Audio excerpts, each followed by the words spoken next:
One day there was a knock on the door, and I went to open the door, and there was a tall Russian officer standing.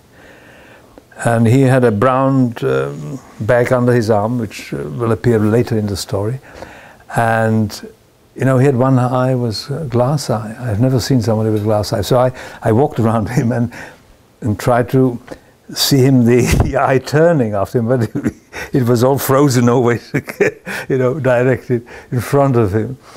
And he became, when he saw that I was, you know, lip reading my mother, and we used some signs with gesticulated with hands, he must have realized that my mother was deaf. But anyway, I don't know what his mission was. I think that later I learned that people, you know, these last-minute patriots, send this Russian to our apartment and tell him there is a German woman there, take her out, you know, in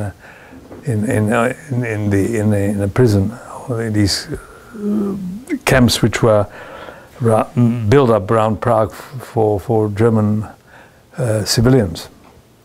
And he was a bit embarrassed, so he asked for a glass of water, which to my mother, in Russian, voda, in Czech, voda, it's the same, I understood him. So my mother gave him a glass of water, and he drank it, it was warm outside, quickly, and asked for another one.